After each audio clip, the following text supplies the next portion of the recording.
Hello everyone, I'm Bruffy1322 and this video serves as an update to the fastest sports cars video where I show the best fully upgraded sports cars in terms of lap time.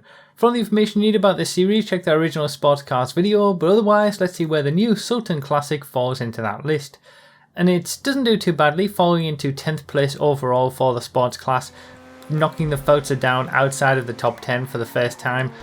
And it fits in relatively nicely with an ever-growing number of vehicles that are around the same sort of pace as the old Elegy RH8, which before the Pariah came along was, the king for the sports class for a long time. So the Sultan gets a lap time, the Sultan Classic gets a lap time of 102.606, which, given its $1.7 million and 1.2 million trade price, it's probably, not worth the money in that respect, but it's not too bad in terms of performance. You're not going to get a slow vehicle with this. It's relatively decent with acceleration. It has an off-road traction loss value of 0, which means it will be quick off-road as well, as you would expect. And it's around the same sort of pace as the EC Sport, which the EC Sport at the moment is basically the best vehicle in the sports class for off-road sports races. So if you're going into a sports class race and there's most of it is off-road, the EC Sport is the one that you want. The Sultan Classic pretty much is right on that same level as the EC Sport, and it will be competitive between the two of them. The EC Sport is better in the corners, whereas the Sultan Classic is slightly better with acceleration. They're both not that great for top speed though, which we'll see in the top speed testing video later today. Now, something that I did want to mention, as you're seeing on the screen there, is that the Sultan Classic is another one of the vehicles from this DLC that when you increase when you lower the car with the regular suspension upgrade in any Los Santos customs, it will induce camber on the car.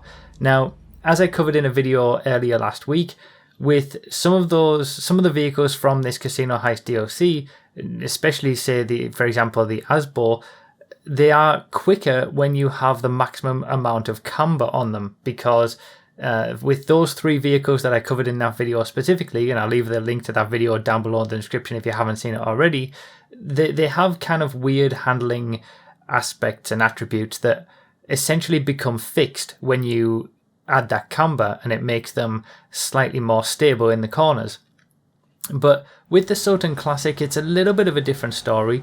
With all previous vehicles in the game, it was slower to have camber on them.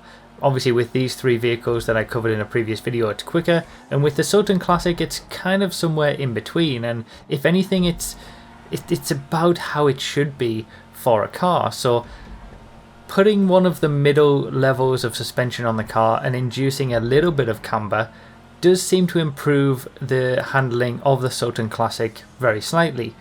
But putting the maximum suspension on kind of negates that a little bit, and the car will tend to bottom out a little bit more. So my testing is normally done with street suspension, just because it's the middle value for all cars, and I did street suspension for the Sultan Classic as well, and that seemed to be a nice middle point between stock suspension and maximum suspension with the maximum amount of camber. So that's kind of how it should be, stock suspension with no camber at all, it will drive fine.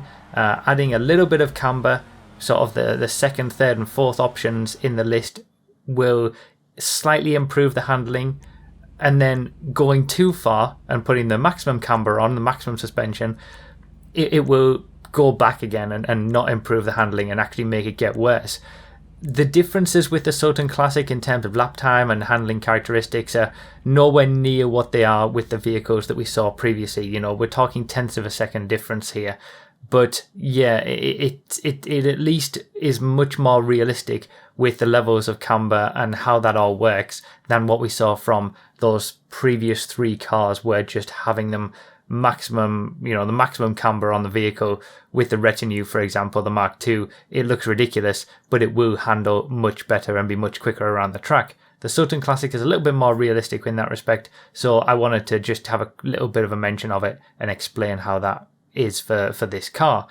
So that's pretty much it. Consider supporting on Patreon or become a YouTube member if you want to get testing results early. And remember to read the description for more info, comment with your thoughts, like the video if you enjoyed or found it helpful, and subscribe for more. Thank you all so much for watching. I really do appreciate it, and I'll see you next time.